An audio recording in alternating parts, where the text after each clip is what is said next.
Got the world on your team, even if that ain't what it seems. It's one time for the underdog.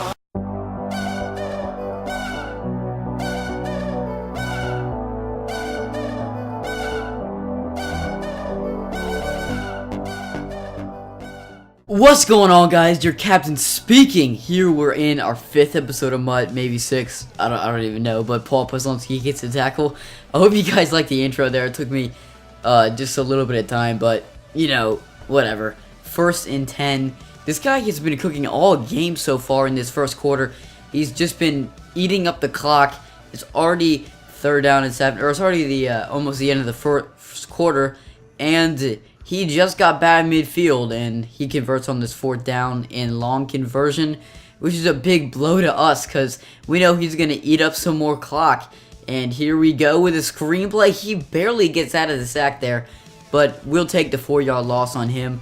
3rd and long. We need a stop right here so we can get the ball right back and start working. We did get to kick this game, which is good. We're in a deep zone, and he does a curl route, which sets him up for a 4th and 4. And he ends up going for it here, unlike our last opponent. And we try to bait him, and we get the interception with Deion Sanders in the end zone. Now we got a 2-minute drill here to score. Steve Young stepping back. Can't find anyone, so it just does the quick bailout route to Ryan Matthews. And let's just run a quick hurry up. We got 2 minutes left in this first half, so I'm not worried at all. We just need to eat up the clock again, but make sure we get in the field goal range or even try for the touchdown. So Vernon Davis is fighting his way for yards, and that's what I like to see from Vernon Davis. That makes it like what a almost 10-yard pickup on that play, and that yak was just insane for even though he basically caught it into a tackle. So Steve Young not finding anything, just gonna roll out, and he's gonna slide. Now we have 52 seconds left. Now we need to start worrying about the clock. We don't see anyone until we pass it to Lawrence Taylor, the wrong person at the wrong time. That's his first interception of the game. And now you know this guy is just going to eat up all of this 40 seconds like he does. All we have to do is get one main stop. Every play matters. Now we have to force him into a hurry-up stance. And we'll see what he does here. Tony Gonzalez out to the side. No, he doesn't pass it to him. He ends up trying to do a spectacular catch, but that's not going to work. Of course, we don't get the interception, and he does not catch that one. So now we're at a 3rd and long with 24 seconds left to go. Tom Brady stepping back, and he somehow finds his target, Greg Olsen, on that huge reception, but still it's 15 seconds left. 2nd down and goal, and it is not complete. So now we're at 3rd down and goal with 9 seconds left. He's got to score here, or I'm not sure if he's going to go for 2 or not. But we should have stacked the line more than that, back looking at it. I thought that was on the 2-yard line. I'm not wasting a timeout. I mean, I could waste a timeout, but it wouldn't even let me because this guy calls a timeout. It wouldn't let me do anything. I couldn't stop him on the QB sneak. I knew it was coming. So we'll let him get away with the 7-0 lead, since we do get the ball back. So we're going to stick to what we know here in the second half. A quick pitch to Ryan Matthews, trucking his defender, but he does stumble a bit after he trucks that guy. He only has 3 rushes so far in this first half.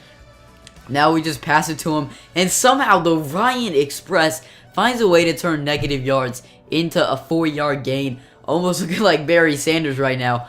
And Jerry Rice catches this, or Victor Cruz, actually. And we're about on his 34-yard line. We'll see what we can do. Try to run a counter play. Dang, that left end is definitely skewed up a bit. So we're going to have to take the inside right here. And Ryan Matthews, I mean, I guess I didn't see how the side of the field to the right was so open. But don't worry about that injury. He's just injured for a little bit in his... He becomes a 92 instead of a 93. We take a huge sack here, which was a big, big play in this game. You'll see why here. We call a corner strike just to get the formation. And they intercept the ball. Lawrence Taylor once again. He hasn't gotten too many sacks this game, but dang, he's got 2 interceptions. And what can we do here except try to stop this guy? Luckily, we end up stopping him, and this guy decided to go. for it instead of kicking the field goal. Vernon Davis, what a play to keep the game going. That is what I want to see at Vernon Davis. Can we go through here? Can we pull through?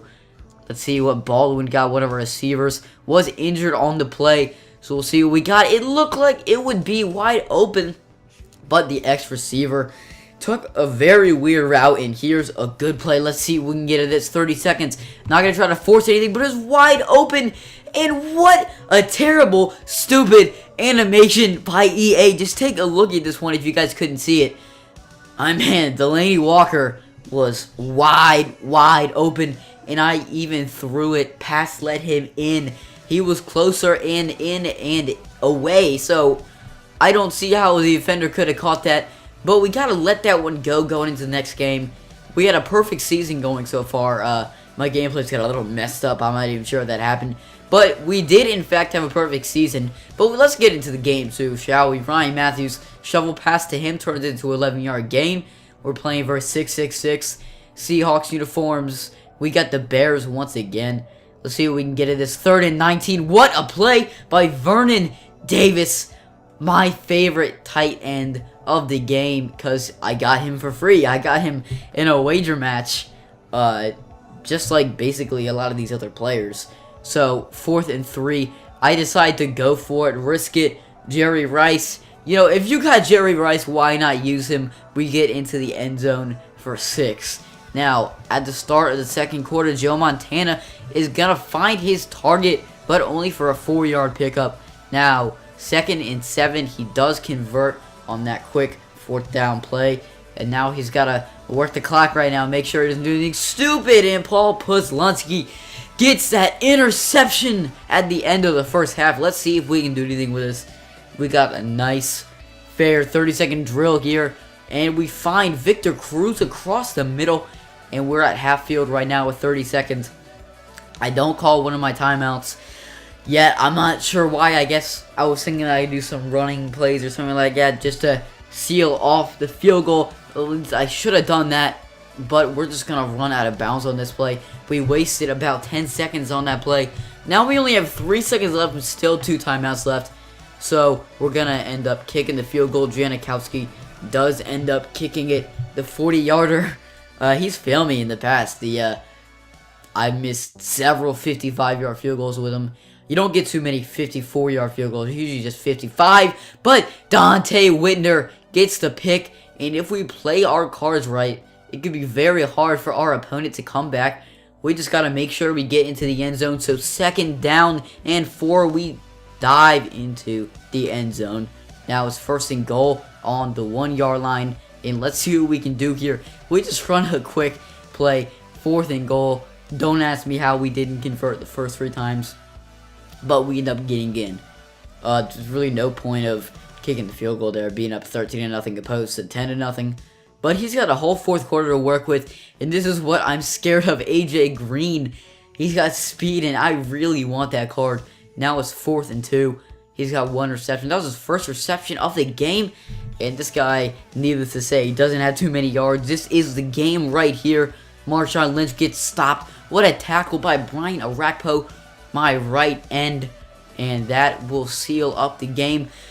But we might just do one more play just to, you know, keep the dice rolling in this one, get a good attitude of losing last time. But Paul Poslunsky gets his first touchdown ever where it was an intended play, you know, where it wasn't on defense. So with that play, that wraps this episode up. Peace.